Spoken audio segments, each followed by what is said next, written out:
I've got to be honest, sometimes I can't believe that I actually went through certain things and that I'm still going through it, because I'm still trying to understand what did I do for it to go on this long? Why?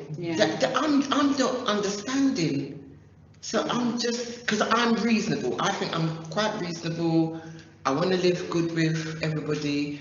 I've got an older son with my first partner. Even this morning, me and him was talking. I don't have any of that with him. So I still, my struggle is, why has it gone this long? Why? It's that question. I'd like somebody to even ask him, why can't you just leave her alone?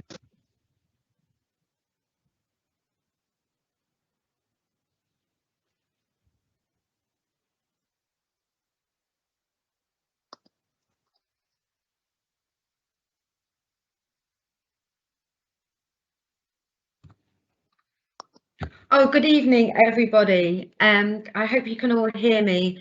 My name's Councillor Claire Holland, and I'm leader of Lambeth Council.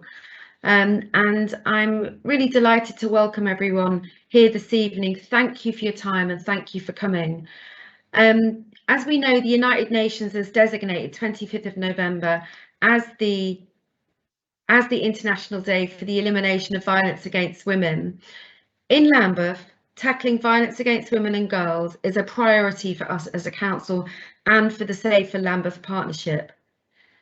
As a council, we have protected funding for our support services despite cuts to our budget, because we recognise tackling violence against women and girls is an absolute priority for us. I was delighted to visit the Gaia Centre recently and meet the amazing women who are working there and see firsthand the work that they're doing. And thank you to everyone who's working to protect our women and children. Now, by trade, I'm a legal aid children's lawyer, and I've seen firsthand the impact upon children, women, and all members of the family that violence and abuse has, and therefore how vital having support services, partnerships and collaboration in place is to keeping families together and protecting our families. And in Lambeth, we say that tackling violence against women and girls is everyone's business. We all need to work together to make our borough safer. Now, today, we're going to be hearing from specialist services, health, police, arts and community groups and survivors.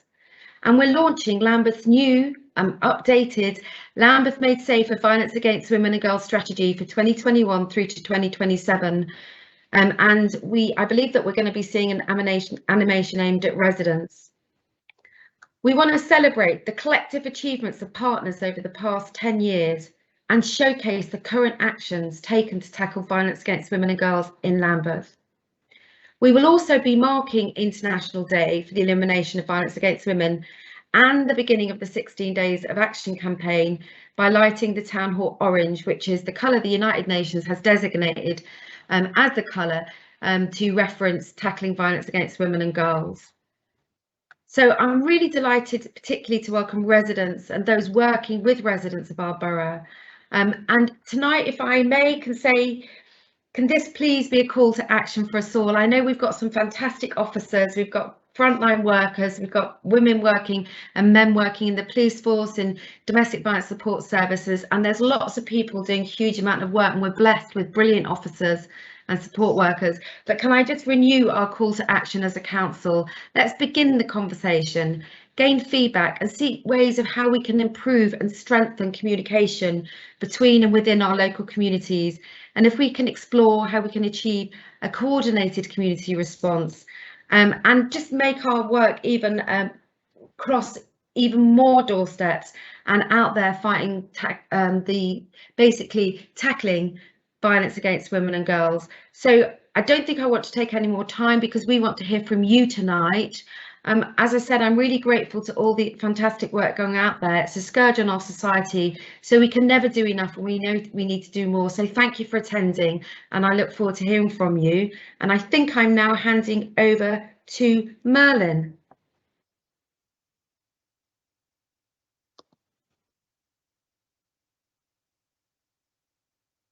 Thank you, Councillor Holland.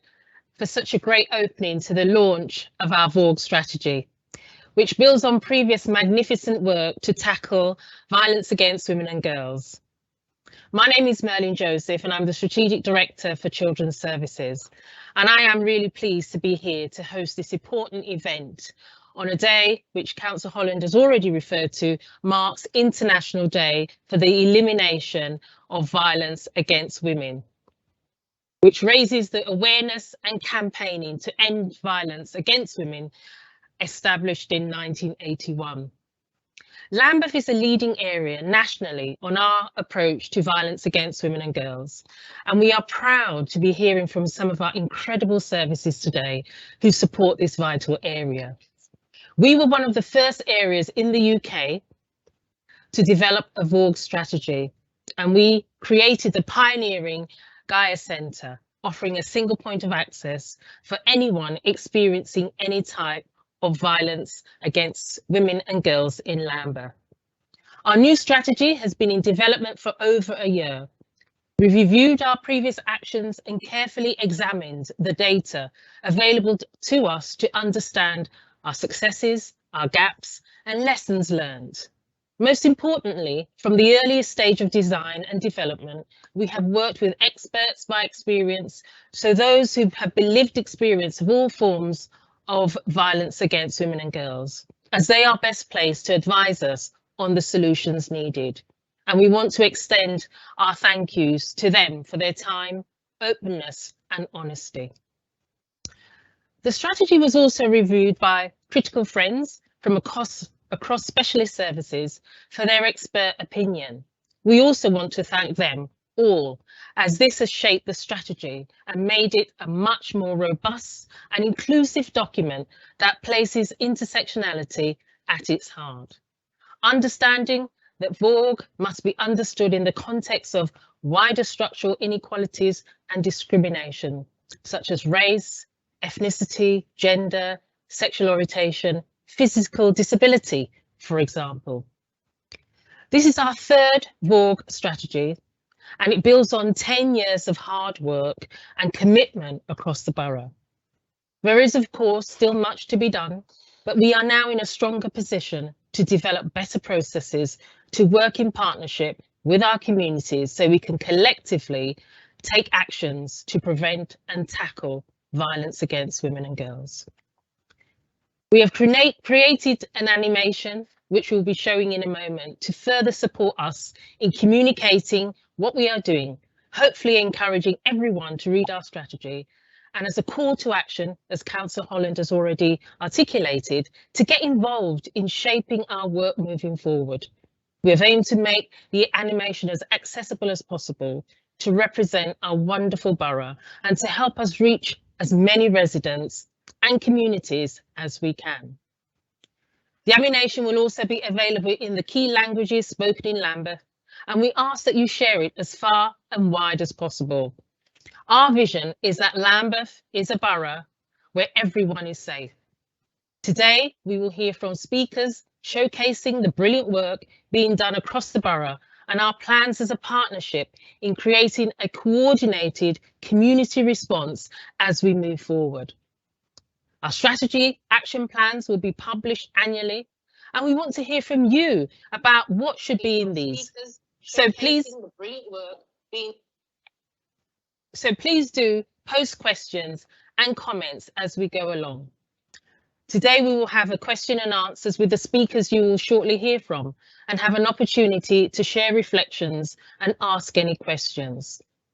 But before we start and watch the animation, I wanted us to take a moment of reflection to honour all of those who have had their lives taken from them. In Lambeth, we have sadly lost 5 lives to violence since the last strategy that was launched in 2016, concluding in 2020. And in recent days, we have heard of an 18-year-old woman who has been killed. So if we can take a moment to pause for 30 seconds as we dedicate all our work to them. Rose, will you let us know when we start and when we finish, please? I will do.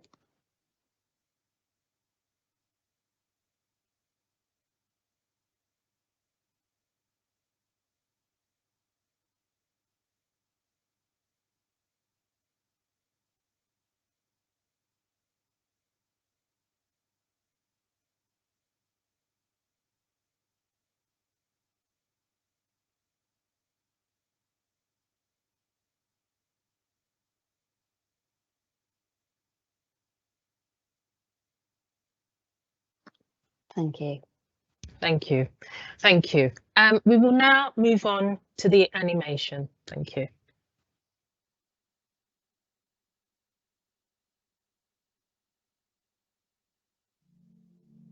We want Lambeth to be a borough where everyone is safe, but violence against women and girls is something that affects too many of our residents. These are forms of violence and abuse that mostly affect women and girls and are usually perpetrated by men. But people of any gender can experience abuse of this nature, and the consequences affect everyone. These forms of abuse can take place anywhere. Most happen within the home, but can also happen in our public spaces. There are lots of common myths about violence against women and girls that have become accepted over time, and these may stop people knowing they're experiencing abuse, feeling able to seek help, or knowing where to get support. Violence and abuse can happen to anyone, but there are differences in how people experience it, their access to services, and their experiences within those services. We know that these issues exist across all of society, and that we need everyone to work together to make our borough safer. Lambeth Council and our partners have created a strategy that sets out our vision, approach, and most importantly, our commitments to tackling violence against women and girls in Lambeth from 2021 to 2027. This is our third strategy and builds on 10 years of work across the borough and services. This new strategy has been co-created with Lambeth residents who have lived experiences of violence against women and girls, as they are best placed to advise on what solutions, support and services will make a positive difference to their lives. We have consulted with victims and survivors, residents and people working with those who have experienced violence against women and girls from a range of organisations to develop the priorities, goals and commitments in this new strategy. We want Lambeth to be a place where every resident feels safe in all public and private spaces. We know that other forms of inequality and discrimination affect how victims and survivors experience violence against women and girls, their access to support, and their experiences within the services. We will ensure our services are flexible, tailored, and accessible to everyone. If we are going to make Lambeth a borough where everyone is safe, we all need to work together. This requires everyone, residents, communities, and people working with those who have experienced violence against women and girls to come together to form a coordinated response. We want to make sure that all Lambeth children and young people understand consent and healthy relationships and are safe from all forms of violence against women and girls. And those perpetrating violence against women and girls are encouraged to access support to help them to recognise, address and stop their abusive behaviour, and we hold them to account if they don't. To achieve our vision, Lambeth residents have created 5 new priorities to shape our work over the next 6 years. 1. Specialist support. 2. Working together. 3. Community response. 4. Children and young people. 5. Reducing harm from perpetrators. We will share our action plan with you each year and keep you updated on our progress. We hope you will read our full strategy and we want to hear from you. Visit lambeth.gov.uk/VAWG. If you need support, please contact our free, independent and confidential support service, the Gaia Centre.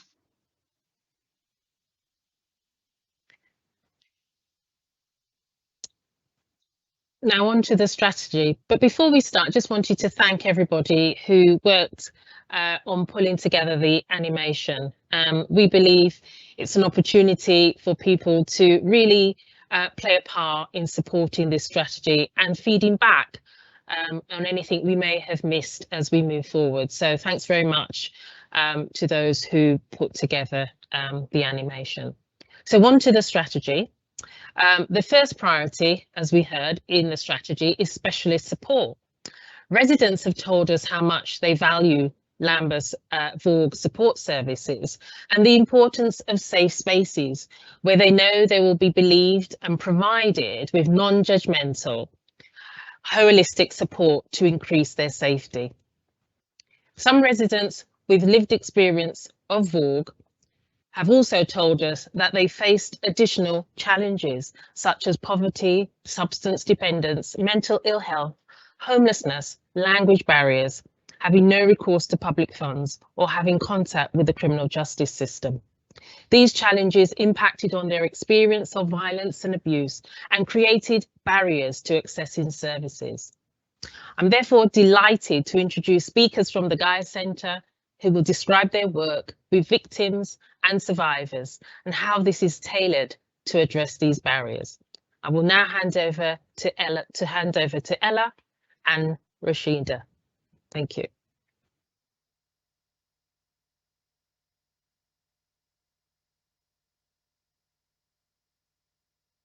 Thanks, Merlin. Thank you for that introduction. I'm just waiting for our slides to come up.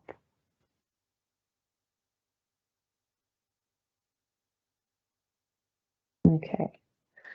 So yeah, my name is Ella Daniels. I'm the Deputy Service Manager at the Gaia Centre, and I'll be presenting today alongside my colleague Rashida Thomas, who is our specialist independent gender-based violence advocate. The Gaia Centre is the primary gender-based violence service in the borough of Lambeth, run by the national charity Refuge. We are a one-stop shop for support and advice. Next slide, please. So, one back. Perfect. So the Gaia Centre provides confidential, non-judgmental and independent support services for those living in Lambeth who are experiencing gender-based violence. The centre is made up of 4 different teams: an outreach team, an IGVA team who support high-risk clients, a LEAP team and an early intervention team. We provide practical and emotional support relating to the 8 strands of violence against women and girls. Next slide, please. So at the Gaia Centre, we support anyone in Lambeth who has experienced or is at risk of gender-based violence. This includes girls and women aged 13 and over, men aged 16 and over, young people of all genders from the age of 11 who have witnessed or experienced domestic abuse, and anyone who identifies as transgender, non-binary, or is questioning their gender identity. Next slide, please.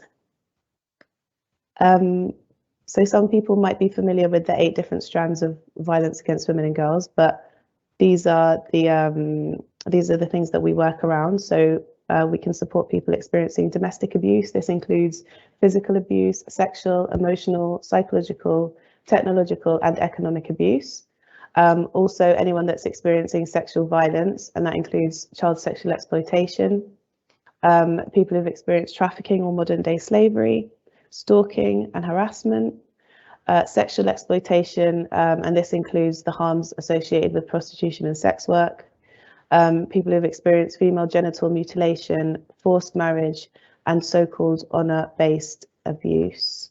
I'm just going to hand over now to Rashida, who's going to take you through a case study just to show how we do support people. Thank you. Thanks, Ella. Hello, everyone. So this case study relates to a woman and 2 children. Children were aged 3 and 12 years old. Client was originally from Pakistan and residing in the UK on a spousal visa. Client experienced physical, emotional, financial and sexual abuse perpetrated by her husband.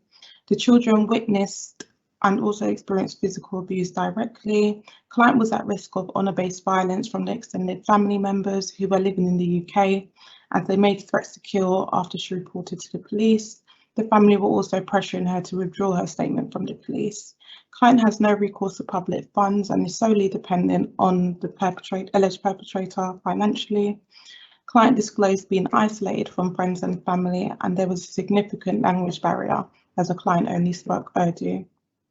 The support we provided to the client at Gaia was, after we received the MARC referral, which is the multi-agency risk assessment which refers to a multi-agency risk assessment meeting held to safeguard victims and survivors who are at high risk of homicide and significant harm.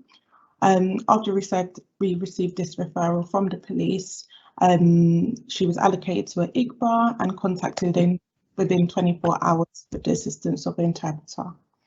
We created an initial safety plan discussing methods to reduce and manage the risks within the home and in the community. This involved responding to crisis until she was able to flee. We created a support plan exploring housing options, children's social care involvement, no recourse to public funds, finances, keeping her updated with the criminal investigation, and discussing civil/criminal remedies. The IGBA liaised with children's social care to ensure that the support from no recourse to public funds involved weekly allowances and accommodation. We validated the client's experiences and provided emotional support. And we referred the client to an immigration solicitor to get her no recourse ban lifted. The outcome of this support was the client was provided temporary accommodation outside with borough by the no recourse team. The location was not shared with the perpetrator and she felt much safer. The client was provided a weekly budget from the no recourse team whilst her application for the destitution domestic violence concession was pending. The IGBA completed a Marrick to Marrick referral, updated the Marrick coordinator so a joint safety plan could be created with a new area. The IGBA continued to provide emotional support until the client was linked in with the local domestic abuse service. The IGBA referred the client to counselling support. Children were moved into a new school and nursery, and the client's application was eventually completed with the support of the immigration solicitor. I'm just going to pass you back to my colleague Ella, who will now share a case study from the early intervention team. Thank you.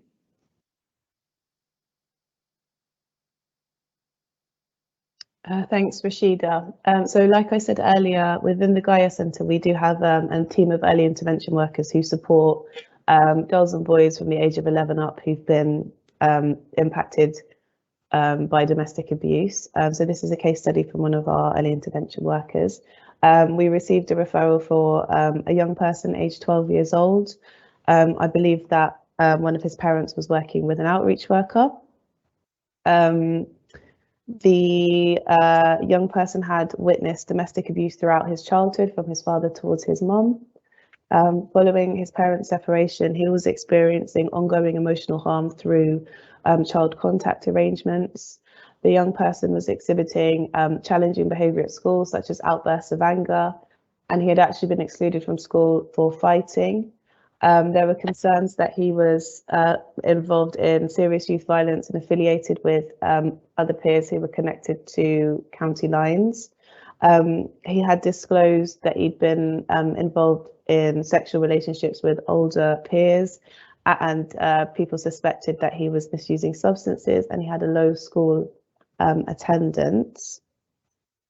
So following the referral, the early intervention worker took a lot of time to build a trusting relationship with this young person. She supported him to set some initial goals and linked in with other agencies in line with his interests. So, for example, mentoring, sports and music activities. She advocated to the professional network, such as the Youth Offending Service, social services and the school. Explored his alleged substance misuse, his friendships, safety planning, and also some anger management. The partnership working identified key risks and support points for the family. And part of her work involved regular face-to-face key work sessions as well. And the result of the intervention was that during the lockdown, his home learning attendance increased. His behaviour became more positive, and this was noticed by other people working with him. There was more meaningful engagement with key workers around topics such as drugs and alcohol, sexual health, and he continues to engage well with his mentor, and he felt more empowered to access support moving forward. Thank you for listening to that. So I'm just going to pass back to Rashida, who's going to explain exactly what her role is as a specialist independent gender-based violence advocate. Hi, so my role is quite a new role that's recently been funded. I'm a specialist IGBA. I specialise in supporting clients from the Black, Asian and minority ethnic communities who are experiencing any form of gender-based violence.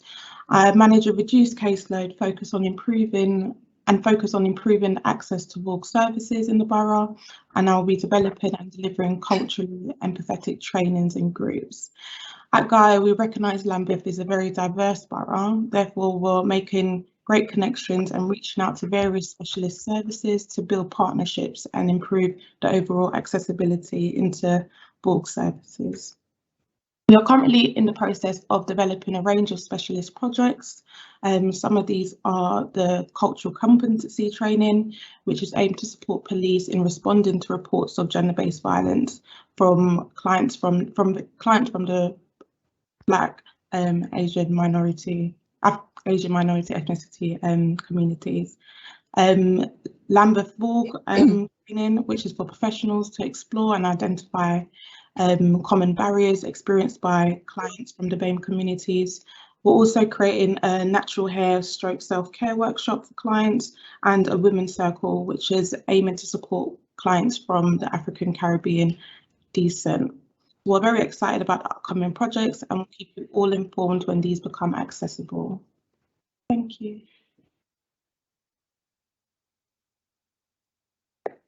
Next slide. I just wanted to say thank you to everyone who's listened. If you do need any more information or you need any support, you can contact us at lambethvawg@refuge.org.uk. Our phone number is there as well, and obviously Refuge has a website you can also visit. So thank you. Thank you. That was fantastic. Thank you so much, Ella and Rashida, for all of the fantastic work that you and everyone at the Gaia Centre do. So as well as providing specialist support, it is vital that more services across the borough can identify women in violence against women and girls. It's therefore really important that we work in partnership to ensure that victims and survivors and their children are safe and supported. So our second priority is all about working together. And we'll now hear from speakers from Lambeth Housing, Health and our VAWG Forum. So over to Leanne, Sandra and Uzma. Hi, my name's Leanne Connor and I'm the Women's Housing Navigator at Lambeth Council. The reason why I'm speaking today on behalf of Lambeth Housing is that we understand that housing is a huge barrier for people attempting to flee domestic abuse, and domestic abuse is one of the highest causes of homelessness amongst women. We recognise that our housing services are ideally placed to spot and respond to domestic abuse, as we are often the first point of contact for many of Lambeth's residents. Lambeth Housing works closely with the VAWG team to ensure our strategic and operational development is in line with the strategy, its key priorities and the Council's overall approach to tackling VAWG. You go to the next slide and the one after that, actually, if you skip this one. Thank you. As part of our commitment, Lambeth Housing registered with the Domestic Abuse Housing Alliance, which is also known as DAHA, and is proud to be one of the few councils working towards the accreditation. DAHA's mission is to improve the housing sector's response to domestic abuse through a set of standards and an accreditation process, which focuses on the 8 categories you can see listed on this slide. DAHA aims to improve staff confidence in identifying and dealing with domestic abuse and ensure people experiencing domestic abuse get the right response from housing every single time. Next slide, please. So looking at the initial stages of our DAHA work, to review where we were at, we completed case audits, gathered feedback from specialist agencies and our frontline staff. And as part of the VAWG strategy consultation, we were able to pick out themes related to housing and gain direct feedback from residents with lived experience. In order to action and achieve the DAHA accreditation, we have created a steering group which is made up of senior managers across housing, social care, VAWG and Gaia. They bring their own expertise, share decision making and implement the DAHA action plan. In order to embed this work and ensure frontline staff are involved in the process, we have recruited 30 domestic abuse champions across the same areas in the council and outside. Their role is to act as a point of contact for domestic abuse matters within their team, raise awareness of specialist services and referral pathways, and promote good practice to keep survivors and children safe and hold perpetrators to account. Next slide, please. What we are currently focusing on. We are currently focusing on 3 main areas: partnership working, staff training and policies and procedures. In terms of staff training, we have and continue to develop and deliver in partnership with the VAWG team and specialist agencies such as Gaia. We are always looking at ways our partnership working can be improved. For example, we have increased housing representation at the Lambeth MARAC, the Sexual Exploitation and Harm Panel and the Lambeth VAWG Forum. We are also improving case management and increasing referrals to specialist services, including Gaia, the Best Centre and our Lambeth Refuges. Next slide, please. One of our main focuses currently is that we are redeveloping the Housing Department's domestic abuse policy in line with the Domestic Abuse Act 2021 and the commitments set out in the Lambeth VAWG strategy. The aims of the policy are to protect victim survivors of domestic abuse, prevent homelessness, and ensure victims and survivors can access the right help and support. To ensure that the policy is fit for purpose and victim survivor focused, we have undertaken extensive consultation with a range of stakeholders, including service users of local specialist agencies. The anticipated timescale for adopting this policy is December, so this year, and we will publish the policy on our website when completed. And the final slide, please.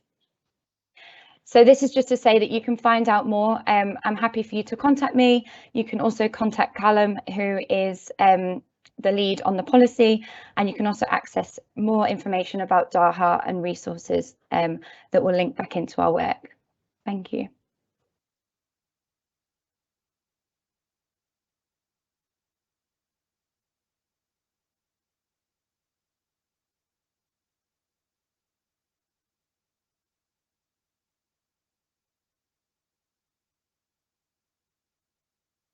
Good evening, everyone. My name's Sandra Grant. I'm a nurse specialist in safeguarding children for Guy's and St Thomas's NHS Trust. Next slide, please. Okay, domestic abuse, a health perspective. Everyone from time to time would access to health services throughout their life. Next slide, please. What is domestic abuse? Domestic abuse includes coercive control, which is an act or a pattern of acts of assault, threats, humiliation, intimidation, or other abuse. This is used to harm or punish or frighten their victim. It also includes honour-based violence, forced marriage, and female genital mutilation. Next slide, please. Domestic abuse.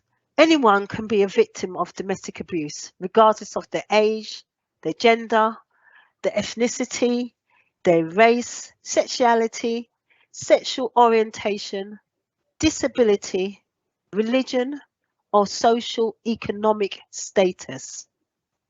However, abuse can be perpetrated by partners, ex-partners, family members, adult children, siblings, and including children under the age of 5.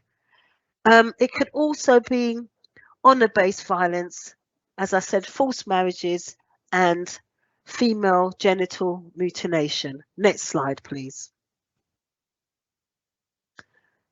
Next slide, please. Okay, domestic abuse is a health issue. It affects 1 in 3 women and 1 in 6 men. But women are greater of risks of serious harm, unfortunately. 30% of domestic violence either starts or will intensify during pregnancy, according to research. On average, high-risk victims live with domestic abuse for 3 years before getting help. Lambeth identifies average of 43 high-risk cases a month. Domestic abuse is a crime, but it also is a serious health problem. GPs are placed at a unique position to see their victims and their survivors. They see the children and they even see the perpetrators. The next slide, please. These are the different health services. From time to time, all of the residents within Lambeth would go and see their GP, health visitors, midwives, ambulance, clinical staff, and emergency departments. Domestic abuse costs the health service about £4 billion, with the NHS bearing half of this cost. We also know that people experiencing domestic abuse want help and they cannot speak out.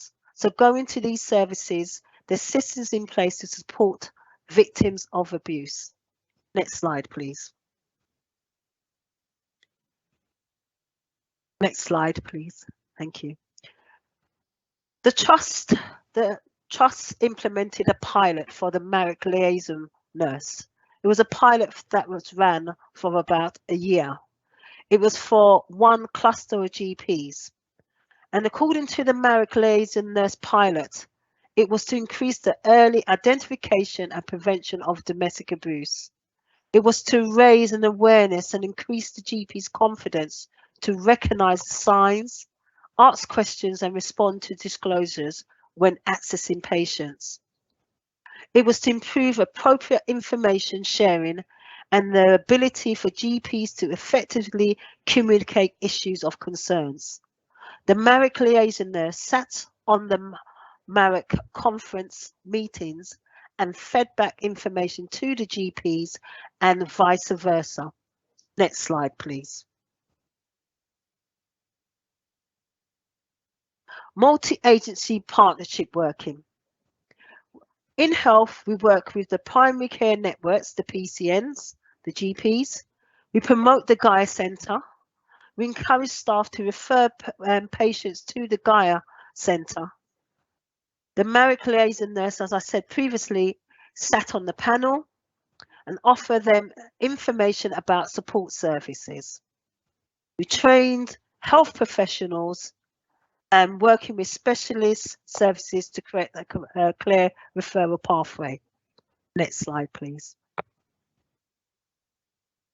There's a future plan. The future plan is that to roll out the Marek liaison nurse role, so all GP surgeries within Lambeth can have access to the specialist services, that all of their patients who are being discussed at Marek, the information is relayed back to the GP practices.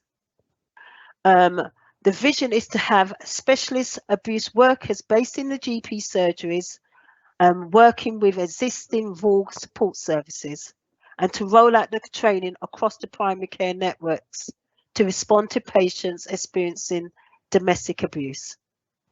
Next slide, please. Thank you very much.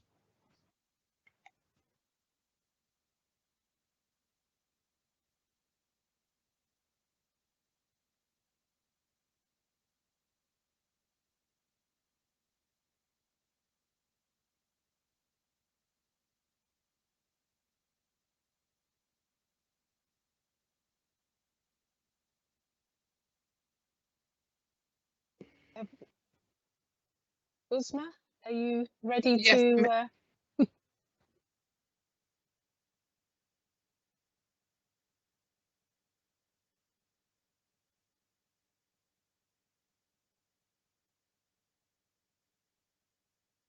Have we lost Uzma?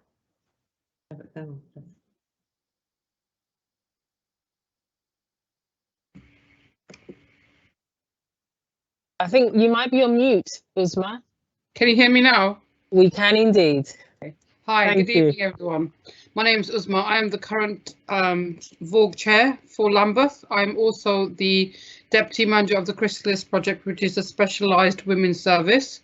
Next slide, please.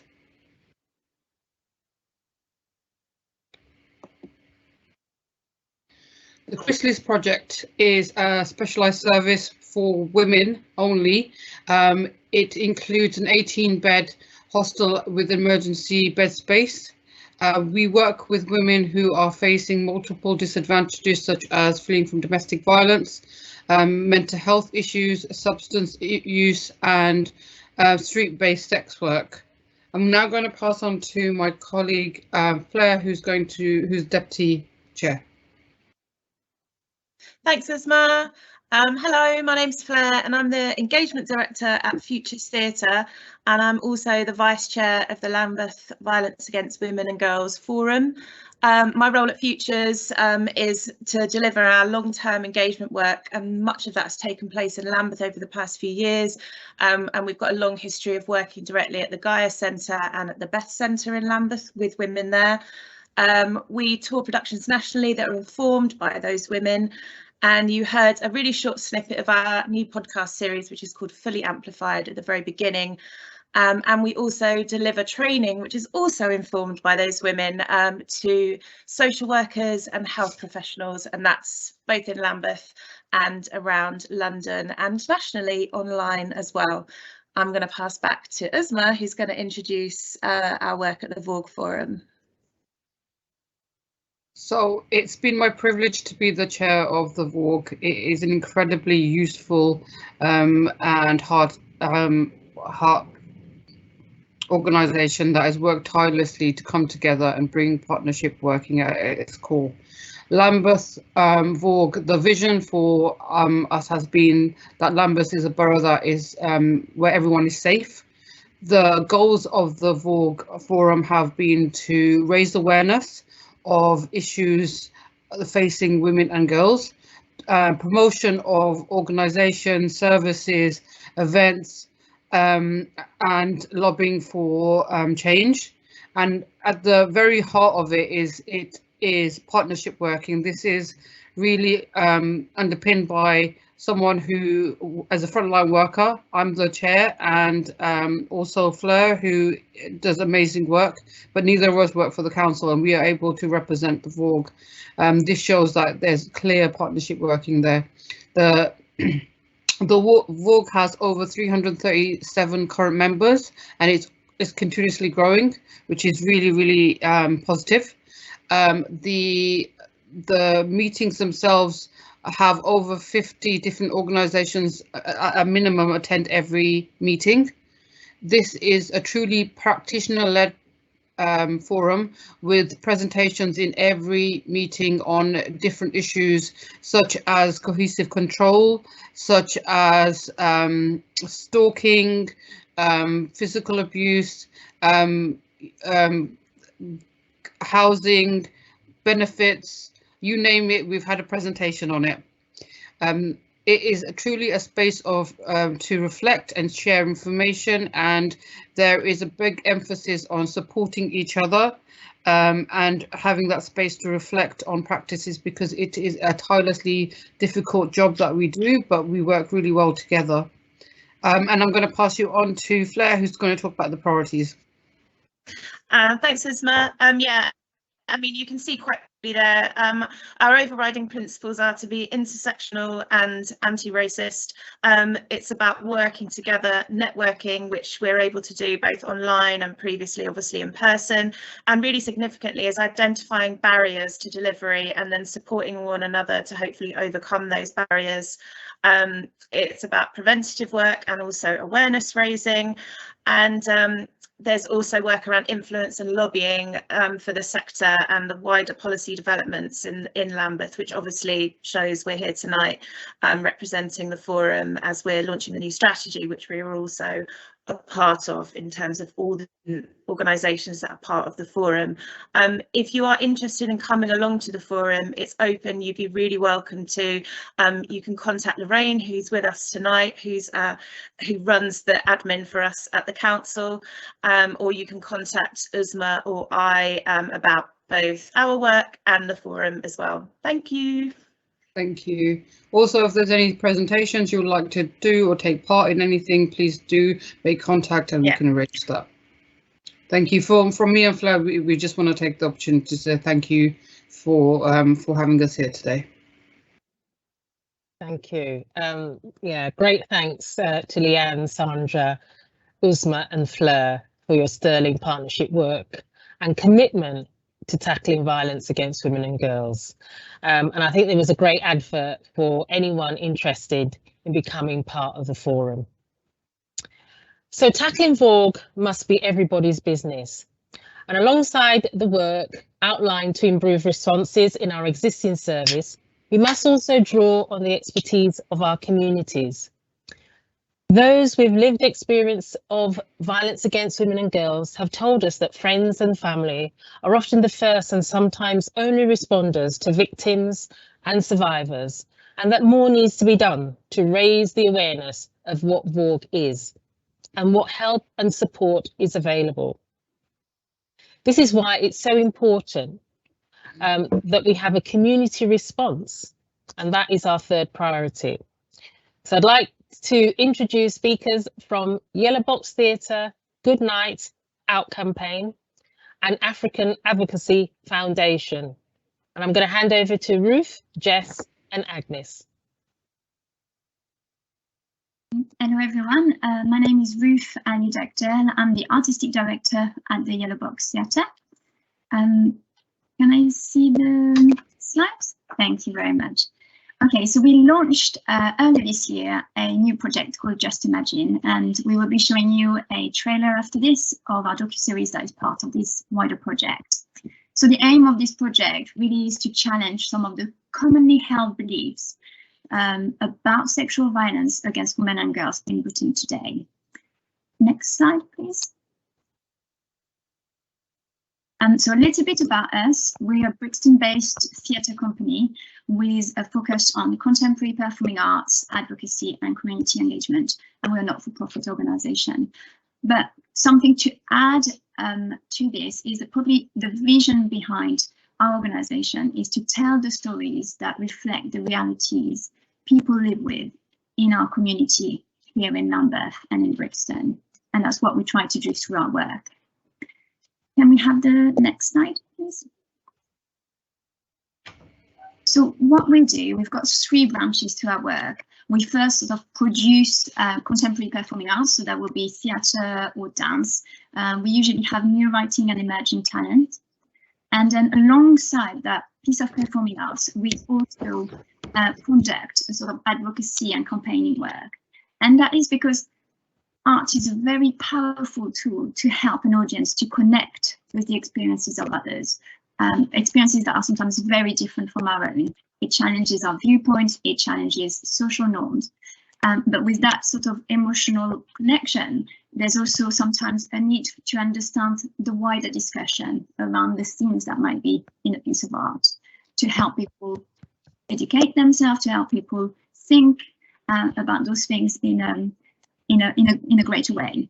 And then we're also trying to develop a sort of community branch which encourages engagement from the community and participation from the community. Next slide, please.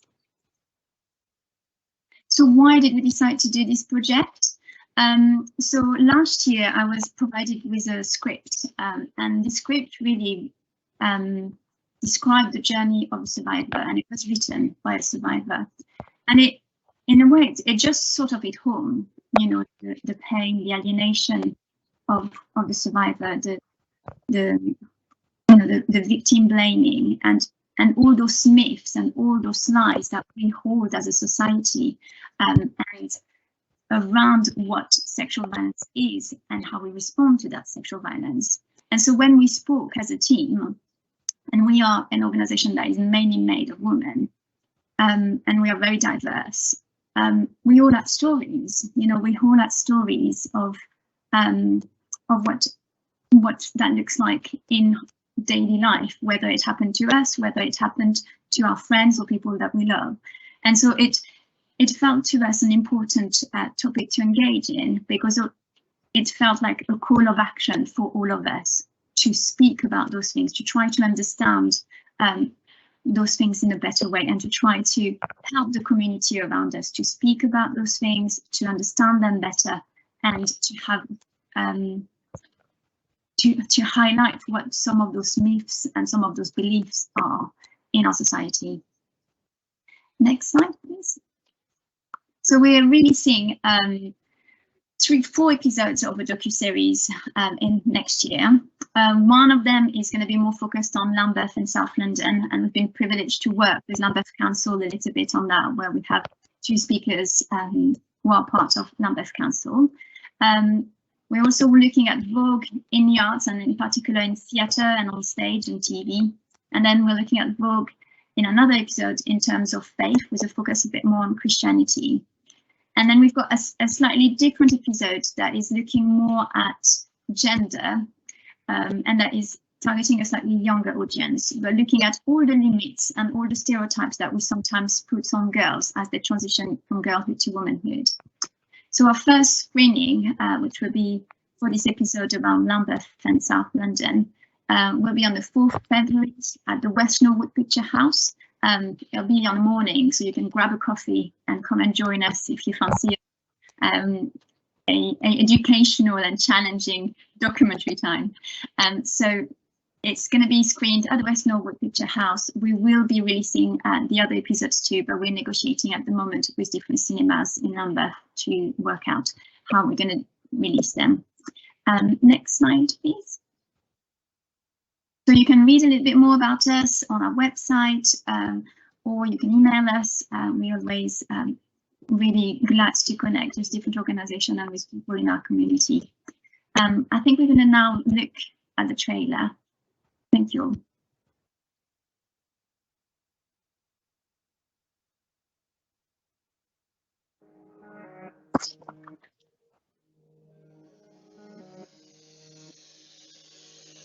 Violence against women and girls is violence against everybody. Girls are told your worth is in your sexuality. People don't want to believe that. People hurt each other. Rape is not about sex. When white women were fighting for the right to vote, black women were actually fighting for the right just to exist. A perpetrator is likely to be someone that she knows. To report somebody would be to turn on your entire community. The grooming process is like an onion layer. You're just told to do something by a director. You're not given a choice. Abuse happens in faith contexts, across faith contexts and beyond them. You realise that actually the Bible leaves zero tolerance for domestic abuse.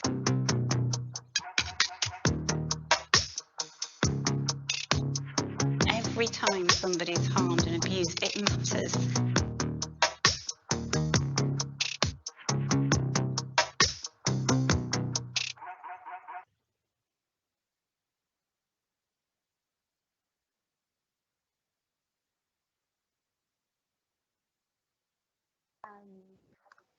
Hi everybody. Jess, you're sounding a bit low. Yeah. Mute your mic a bit, please. Thanks. Hear me now, okay? Yeah. Nice. Hi everybody. My name is Jess and I'm here from Good Night Out campaign today. If we could just go to the first slide.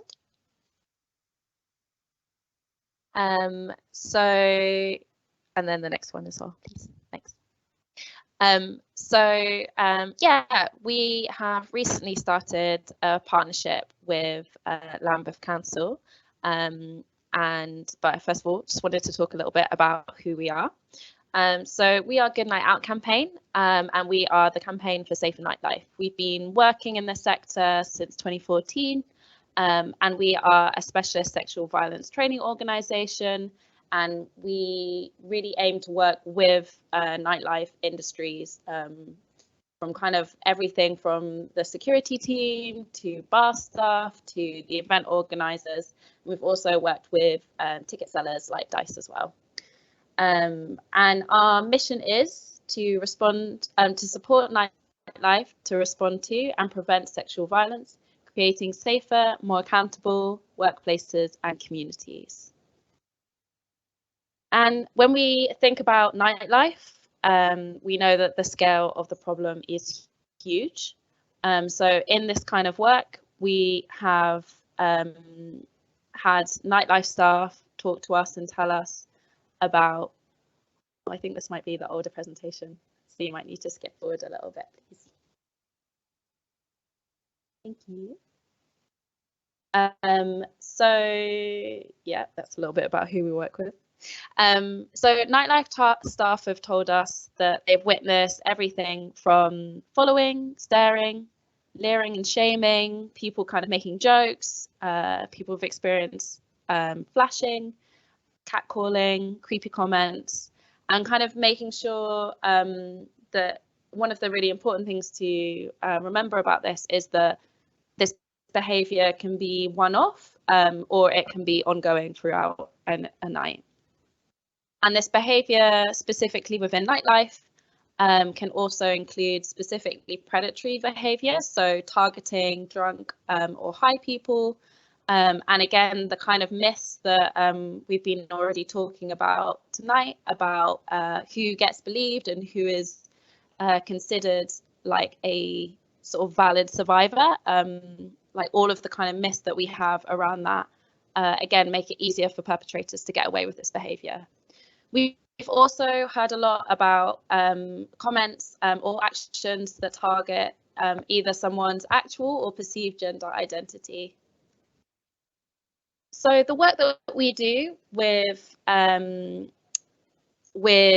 organisations, specifically venues, is we start off by talking with them, talking with like the venue managers, and then having, once we've had that conversation, sort of introducing them to our best practice policy, of which for this work with Lambeth Council, we have created like a bespoke version that refers to the specific sexual violence services that are based within Lambeth. Once we've had that best practice policy, we partner that up with training for at least 75% of their staff members. And this is designed to be as interactive as possible. So we're giving space for those conversations and for those myths to kind of come up so that we actually have the chance to combat them there.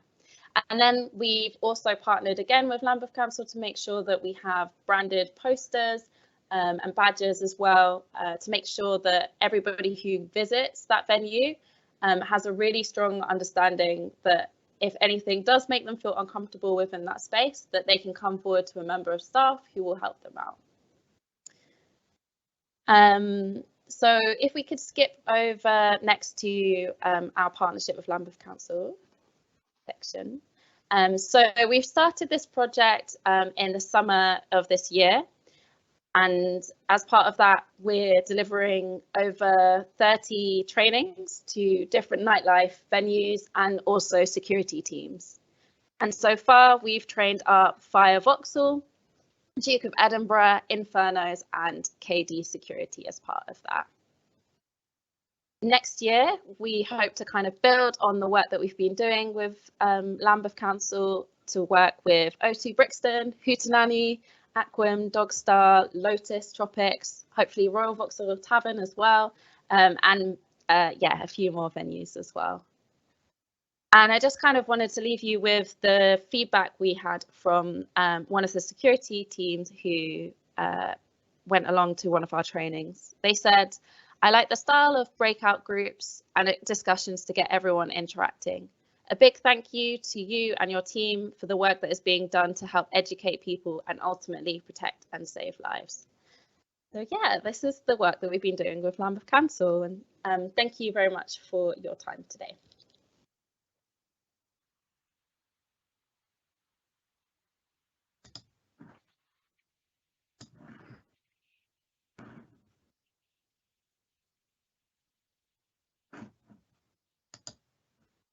Hi, my name is Agnes. I work for the Africa Advocacy Foundation. I'm trying to turn on my camera, is not allowing, but I'll keep on trying. Thank you. Africa Advocacy Foundation has been working in Lambeth for the past 5 years, providing culturally appropriate services to survivors of FGM and other harmful cultural practices, and initiates community-level conversations by trained champions to promote understanding of the health effects and rights and responsibilities. When a person accesses our services, they go through what we call casework, but then it's just drawing up a support plan to identify need and also refer them for services. So the first stage of identification will be maybe they need counseling. whereby the individual is supported to access culturally specific counselling, which is provided by a qualified counsellor that understands FGM.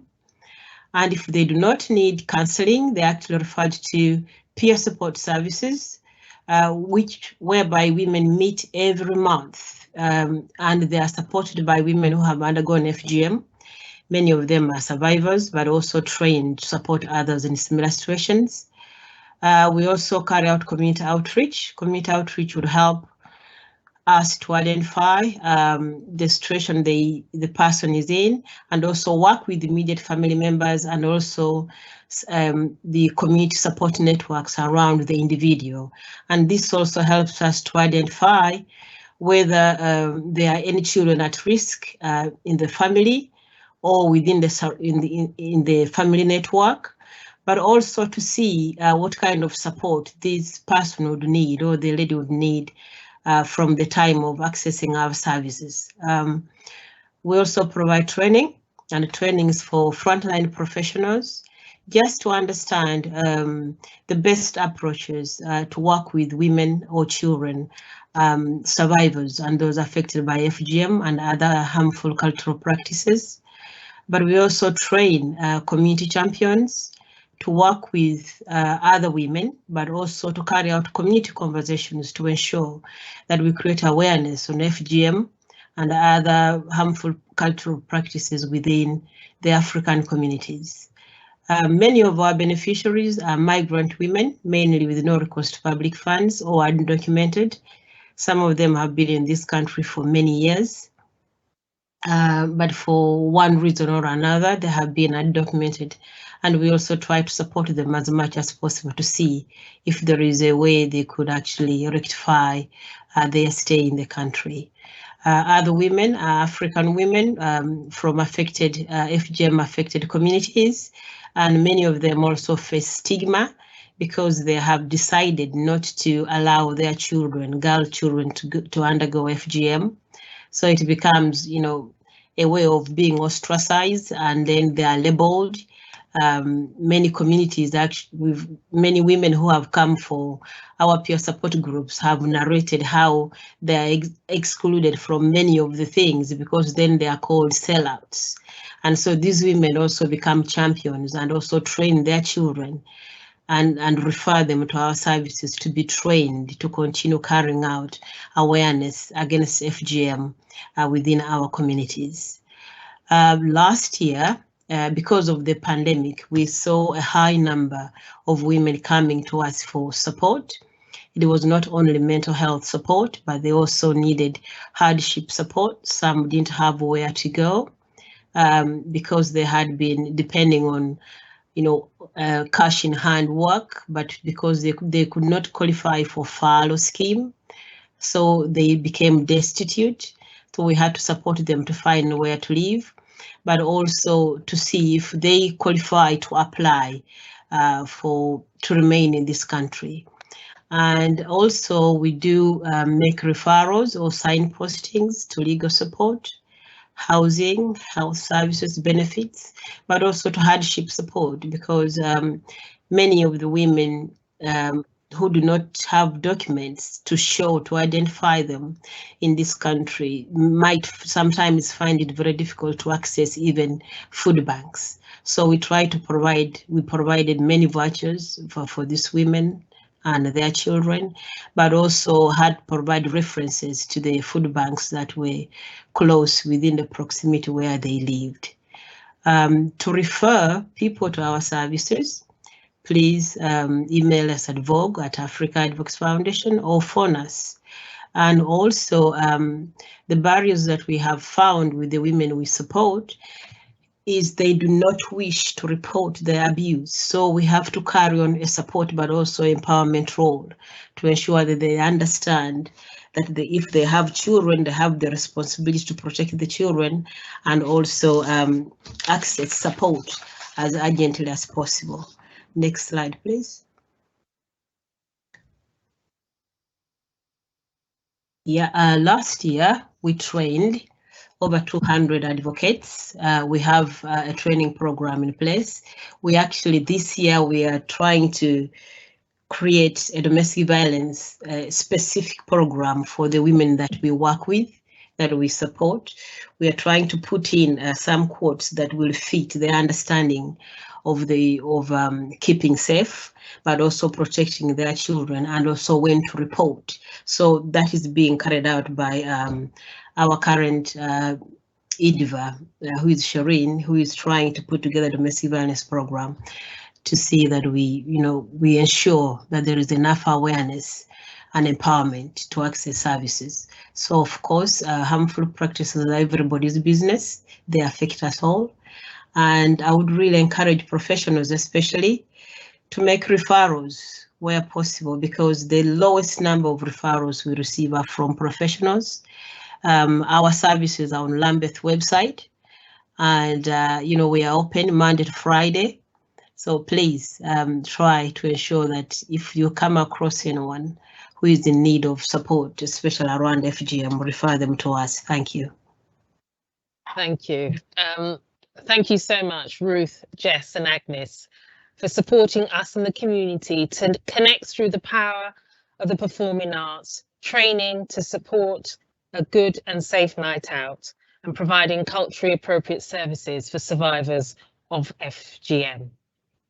So as well as working with adults and victims and survivors, we must also recognise the impact of VAWG on children and young people, and this is our fourth priority. To speak about this and work being done to intervene early and offer tailored support in Lambeth, I'd like to introduce speakers from Lambeth's Integrated Children's Commissioning Team and from Children's Social Care. So I'm going to hand over to Dan and Ranga. Thanks very much, Merlin. Good evening, everybody. My name is Dan Stoughton, and I'm the Integrated Associate Director of Children's Commissioning for Lambeth Council and the NHS Clinical Commissioning Group. And that essentially means that I oversee the design and procurement of services for our most vulnerable populations. I'm also privileged to lead the Violence Against Women and Girls team within the council, and I'm delighted to see all of you here today to talk about our new strategy. You'll have heard obviously today and be aware that violence against women and girls is such a cross-cutting issue and that it really intersects with my wider portfolio. We see regularly the impact of domestic abuse on children's emotional health and well-being, and make sure that our services are tailored to meet that need.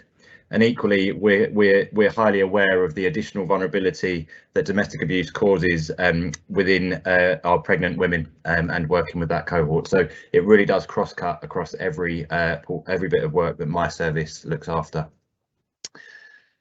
So in developing our new strategy, we spoke to Lambeth residents with lived experience of violence against women and girls, and they told us obviously about the devastating impact of abuse on their children and the need for specialist support and coordinated responses to help them recover.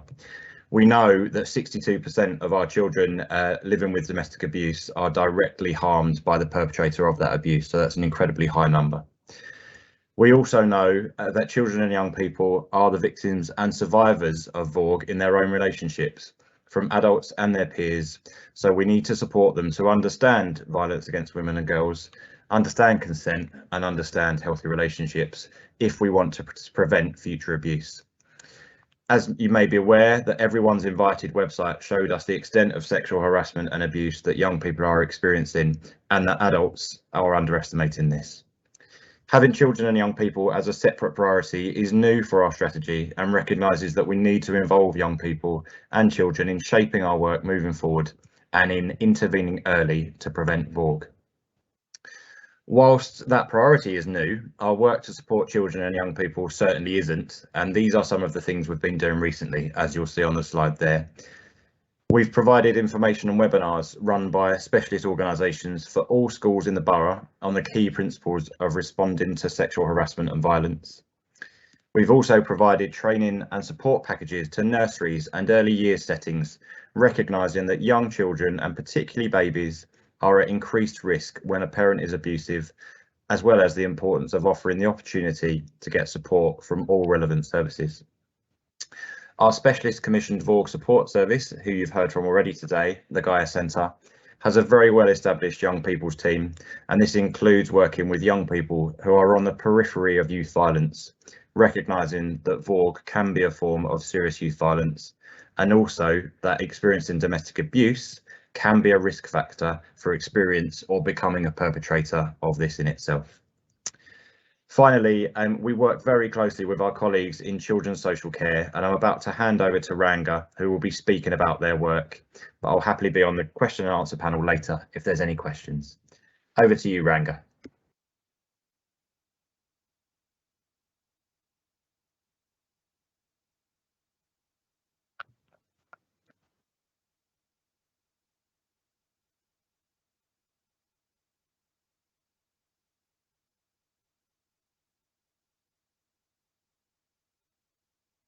Hi, Ranga, you might be on mute.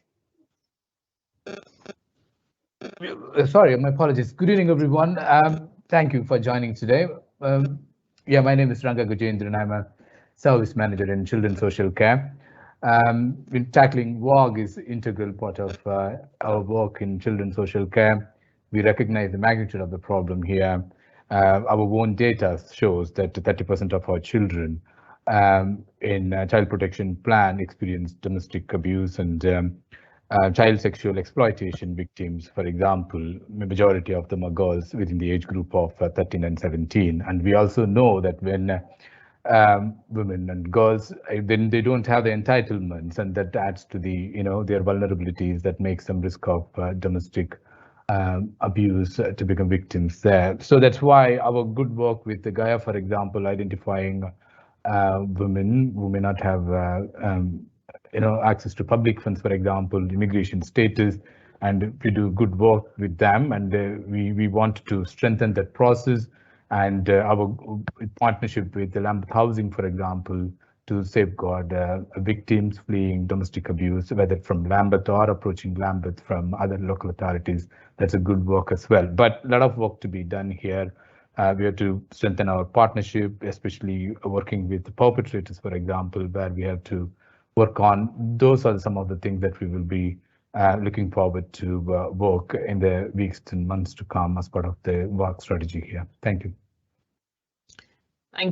Thank you, Ranga and Dan, as well as to your teams in ensuring there are services available to children and young people impacted by violence. Ranga also spoke about the need to do more with fathers who are abusive. And we know that if we are going to prevent violence against women and girls, we must tackle it at the source of the problem. This is why our fifth priority is reducing harm from perpetrators, offering support for them to change their behaviour, but holding them to account when they don't. I'd therefore like to introduce to you our final speakers from Lambeth and Southwark Metropolitan Police Services, Lucy and Steve. Well, good evening, everybody. Thank you so much for inviting us this evening. My name's Lucy O'Connor. I'm a Detective Chief Inspector within Central South, which is your local police service, and I'm from the Public Protection Department. My colleague's going to help me with this presentation. Steve, do you want to introduce yourself? Yes, certainly. Hello, everyone. My name is Stephen Todd. I'm Detective Inspector in the Public Protection Department, and I work for Lucy, actually. Thanks, Steve. Next slide, please.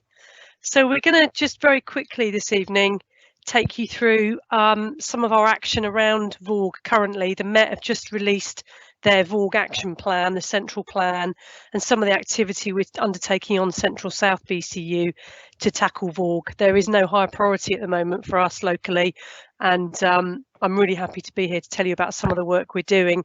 I'll tell you a bit about the activity we're doing to manage perpetrators around our domestic abuse arrest cars and our predatory offender unit, and also just a very quick overview of domestic violence and stalking protection orders.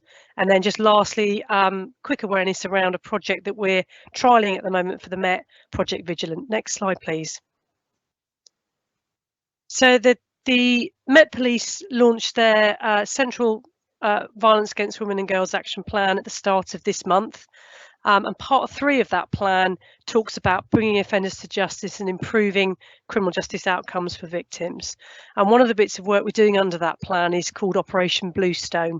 It's work between police, the Mayor's Office and the National Police Chiefs Council, and it's also supported by a lot of academic research. And Central South BCU, which is where we cover Lambeth and Southwark, are one of the BCUs that are supporting this piece of work. And it's helping us to understand and how we can improve our response to rape in particular, around being suspect focused, dealing with high risk offenders, embedding procedural justice approaches, and thinking about officer learning and upskilling and well-being. And also that this piece of work is also data driven. I'm just going to hand over to Steve around some of the local activity we've got going on at the moment. Okay, so the Met does regularly do intensified periods of activity, and one of those at the moment is coinciding with the 16 days of activism around VAWG. And specifically, we have a number of things happening. One, which is an ANPR operation happening tomorrow, which is looking at focusing on ride-hailing and taxi touting offences, because obviously they are linked to VAWG crimes at times. And we're also putting officers in focused patrol areas for where we have peaks in offending geographically and temporally, to try and combat those. As part of that, we are utilising Street Safe, which is something that has been published in the media, to try and help target the patrols of our officers to where the public actually say that they want them to take place, because they themselves have identified a problem for us. And we're also looking at trying to learn more about some of the gangs on our BCU in Lambeth particularly, and how they impact upon the lives of women and girls. And part of that is sending officers out to do some patrols to identify women that are with gang members, to stop and find out if they're okay, who they are and why they're with the gang members. And we're also focused on Project Vigilant, which we will cover if we have enough time. Also, the MPS has started a number of town centre teams. I'm pleased to say that Brixton was chosen as one of the locations where a town centre team was thought to be able to enhance the level of service we provide. That consists of an inspector, 3 sergeants and 18 constables.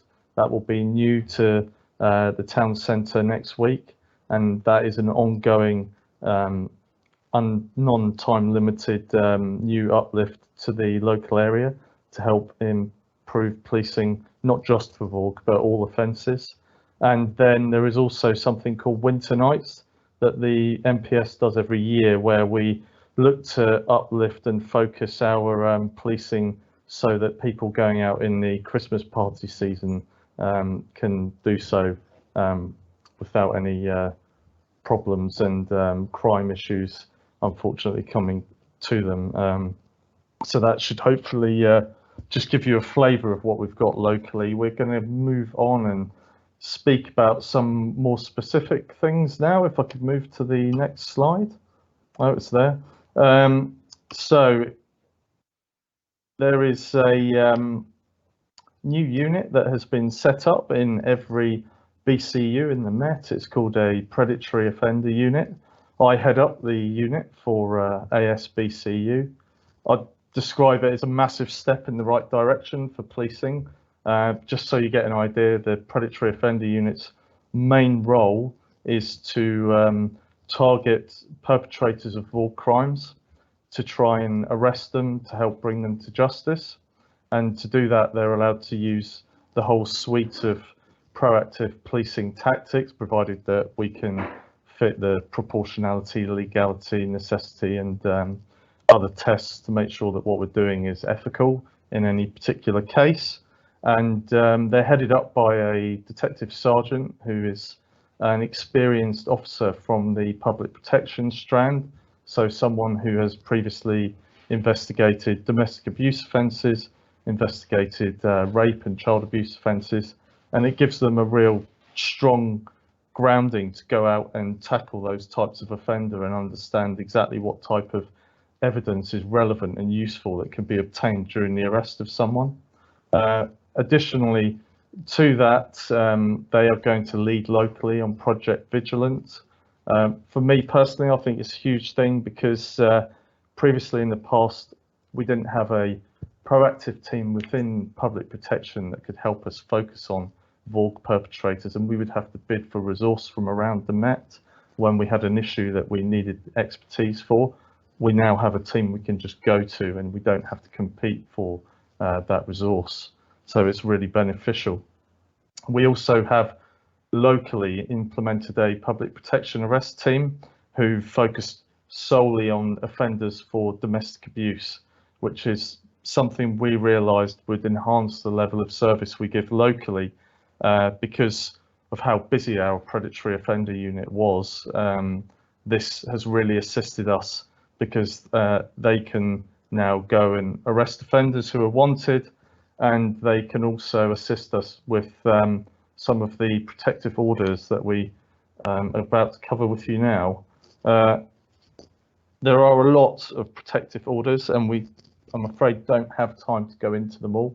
So it's probably best if we just cover the two most important. The first one is domestic violence protection orders. Effectively, they are free for a member of public. The police apply for it on behalf of a victim when there has been a threat of violence or use of violence, and a constable can write up a notice. It goes to a superintendent who authorises it, and we're then able to go to court to get an order to protect the victim. A court can issue an order that lasts for 28 days, and there are a variety of different measures that one can argue are relevant to put into an order to help protect a victim from a perpetrator. The idea of it being that the victim doesn't need to support a prosecution against the perpetrator straight away, but it gives them the breathing space to be able to think about their future and plan how they want to proceed, and the order gives them the protection for that time period. To give you a very brief example, very recently we obtained an order against a male who was abusing his partner. He then went back to the address in breach of the order to obtain some items. He had been permitted there for 1 hour. He stayed for 2 hours. The police found out. He went to court, and the court were very punitive and gave him 14 days in prison for overextending his stay to obtain belongings at the victim's address. So they are quite powerful pieces of legislation. I'm going to let Lucy cover the next slide now, which is stalking protection orders. I'm conscious of time. Just very quickly, we're achieving about 15 domestic violence protection orders a month at the moment. And if we move on to the stalking protection orders, it's fairly recent legislation. We've got 10 currently live in our local area. You can obtain them against intimate partners and strangers as well. I don't think we've got time to go into them, but they are something that we use locally, and we will seek to get one if the circumstances of the offending warrant it, most certainly. So just very quickly, just to finish off, can I tell you about Project Vigilant? It's a project that we were aware of from Thames Valley Police, and we've borrowed their methodology. They've had some significant success around sexual offences and specifically rape over in Oxford. It's a mixture of plainclothes spotters, officers spotting perpetrators, displaying what we think is predatory behaviour towards females in particular, and then they will call on colleagues in uniform to intervene with the offenders and take appropriate action. And we're building up a bit of a database of perpetrators that we believe are in the area so that we can take some action against them. Just next slide, please. It's public space focused. We're not going into private spaces with this operation. It's all public space. And the plainclothes officers are always doubled up, so we don't have any single plainclothes officers out on patrol. And there's absolutely no victim blaming. This is absolutely perpetrator focused. I think that's all we've got time for, actually. It is, but one we'll, thing I would say is if anyone wants to go and log on to the Metropolitan Police website and would like to do a ride along regarding Vigilant, please do so, and I will try and arrange it for you. Thank you very much, police colleagues, Lucy and Steve, for their update. And in particular, heartening to hear the prioritisation of resources and target operations in tackling violence against women and girls.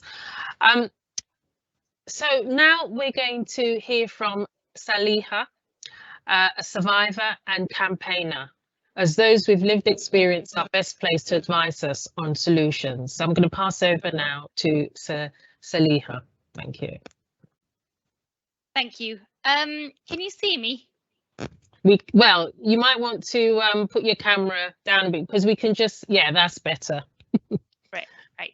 I never use my camera, so I'm making an exception today. So my apologies for any cracked screens. I realise that we're running out of time, so I'll keep it very brief. Thank you to Lorraine and the Violence Against Women team in Lambeth for giving me this opportunity to speak today around survivor engagement. The voice of the survivor is integral to informing service delivery. It's integral to, sorry, my machine's just crashed.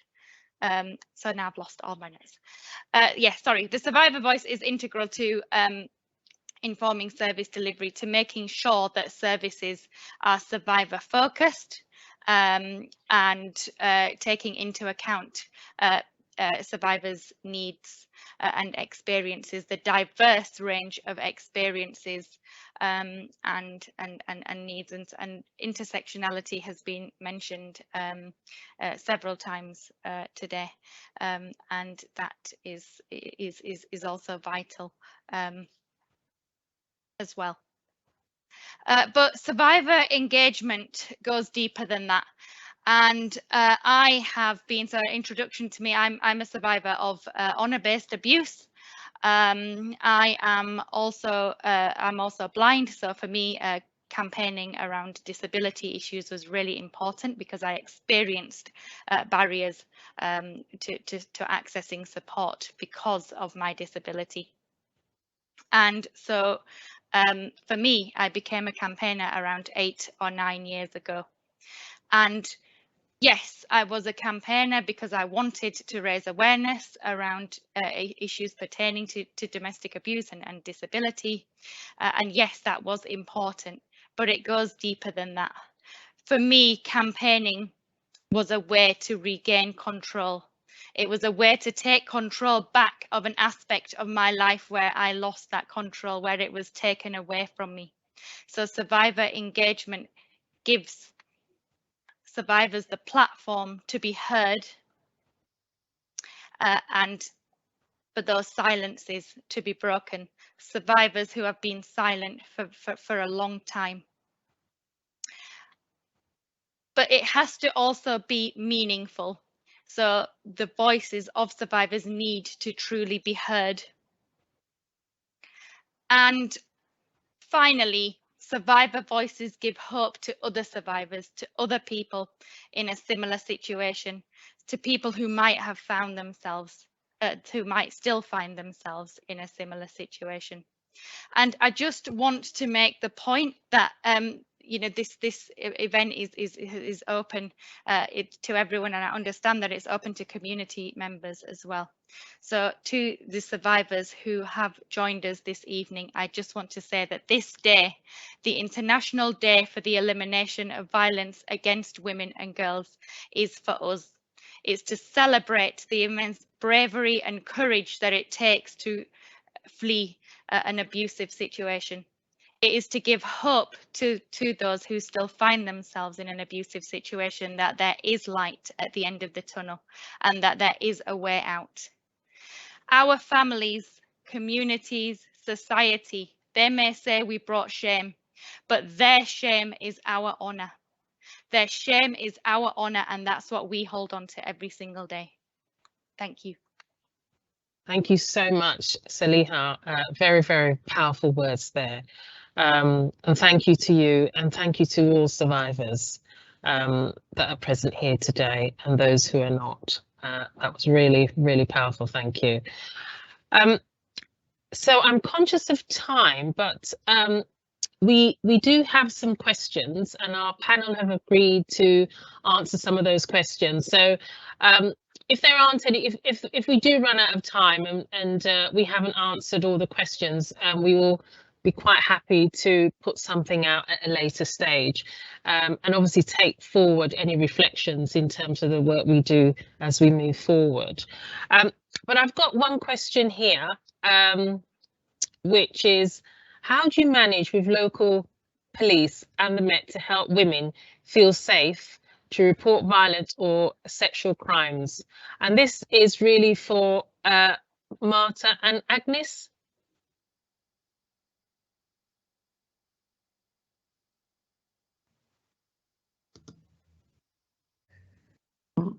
Marta, elect, if you can Yes. unmute. Yeah, I'm here. Sorry, could you repeat the question? Yes, of course. How do you engage with local police and the Met to help women feel safe to report violent or sexual crimes? So we do at the Gaia Centre, just to introduce myself, I'm Marta, I'm the Interim Service Manager for the Gaia Centre. So we work really closely with partnership agencies, including the police. We attend MARAC, but also we're restarting a collocation from next year. So 2 independent gender violence advocates will be based at the police station, and will be able to provide support and advice, and also be available for any consultations. So it's very important for us to keep that partnership very, very strong, and the communication is always open. You know, we do support police officers answering any questions that they might have in regards of complex cases, but also if they do have a really vulnerable clients, you know, we do have a good working relationship, and they reach out to us to ask for support and for help as well. So I hope that answered the question. Thank you, Marta. So the next question is, how can we reach more people who are experiencing VAWG, but they may not know it is abuse? And I like that question to go to either Jess, Ruth, and possibly yourself, Marta, as well.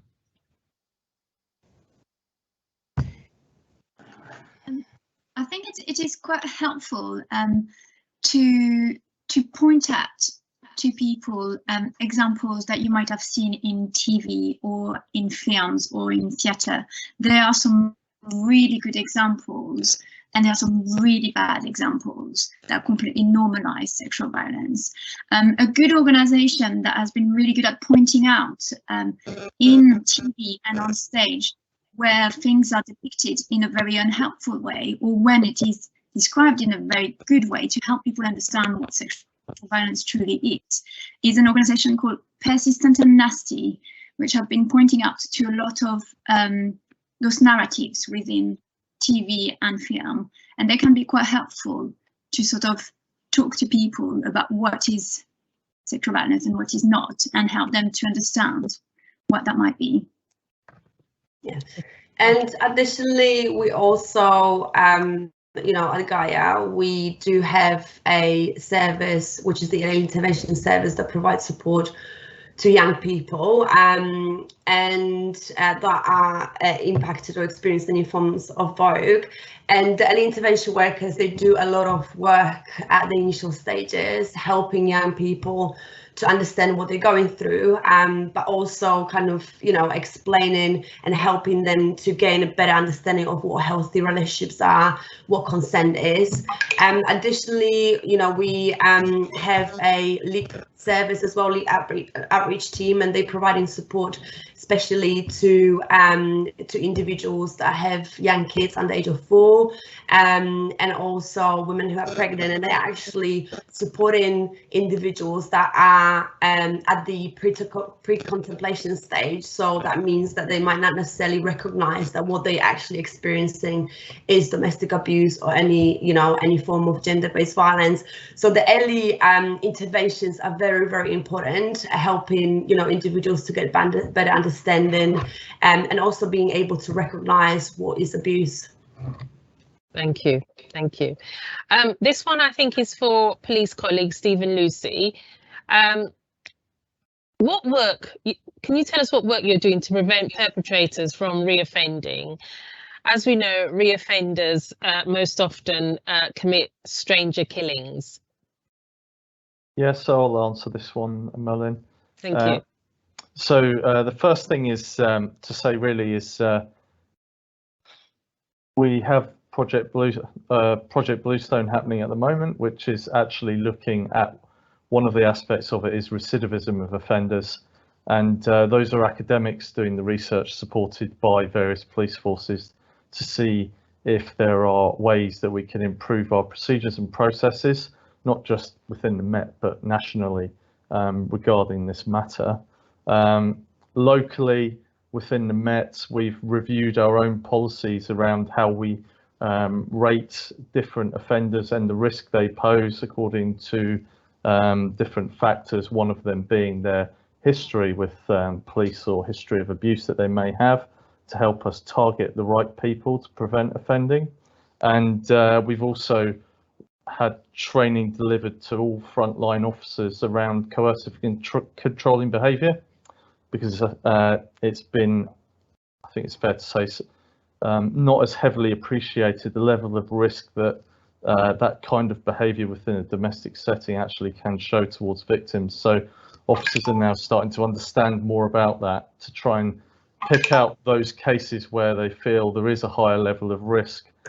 We are then looking at utilising our predatory offender units and also officers from other departments within the Metropolitan Police to provide a stronger response to enforcing different orders against individuals. The list of orders is quite large, I won't go into them now, to reduce offending. And then something I don't really have time to go into, but we're trying to work closer with probation and via MAPA provisions with all partner agencies to better manage the risk that convicted offenders pose when they're released from custody, and how their release into society is integrated and slowed to the point where we can actually manage them more effectively to prevent them reoffending. Okay, thanks very much, Steve.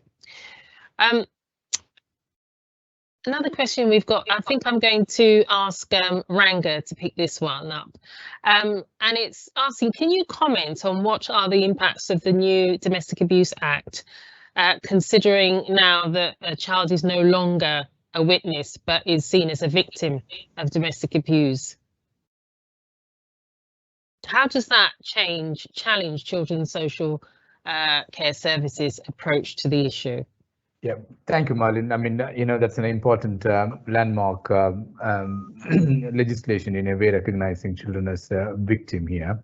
So that meant that social work assessments, interventions, care plan, you know, our child protection plan and child in need plan, everything have to have that as an integrated approach there, recognizing children as victims. That's why, you know, in Lambeth we are doing this training to our social workers, everybody, you know, getting trained on the importance of recognizing it and then demonstrating in that intervention and work they do. Thank you very much, Ranga. I'm conscious of time, and I know there's lots and lots of questions, but I'm going to draw the launch of the VAWG strategy to a close. But before I do that, I'd just like to thank everybody who's participated, to our partners who have presented today, and to everyone who has attended and commented. We hope you will continue to be a part of the conversation and our collective work to tackle violence against women and girls in Lambeth. Thank you very much, and I hope you have a good evening. Take care, everybody.